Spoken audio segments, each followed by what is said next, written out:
এই ডিপার্টমেন্ট নাকি ভুল ভুলে অ্যাসিড কেউ ধরতেই পারবে না। কি বুঝলে না? বলছি।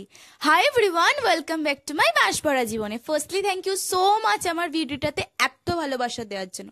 সেকেন্ডলি আই নো যে তোমরা প্র্যাকটিক্যাল লেখার ব্লগ দেখতে দেখতে কান ও মাথাকে পচিয়ে ফেলেছো, কিন্তু এখানে আমার কিছুই করার নেই। ডিপার্টমেন্ট প্রেশারাইজড করলে আমরা কি করতে পারি, তার জন্য ভেরি ভেরি সরি গাইজ। अरे कहना क्या ঠিক चाहते हो? আগের ভ্লগগুলোর মতো এই ভ্লগটাও আমার পড়াশোনা বিষয়ক, এবং আমি এই ভ্লগটা সন্ধ্যা থেকে শুট করেছি এবং রাত 3টে অবধি। তাহলে তোমরা আইডিয়া করতে পারবে কতটা প্র্যাকটিক্যাল আমার বাকি ছিল। এরপর আসি মোস্ট ইম্পর্টেন্ট একটা কাজ, তোমরা সকলেই জানো প্রায়, তা হলো আঁকা। তার মেইন রিজন হলো আমি আঁকা না শিখেই বটানি নিয়ে ফেলেছি।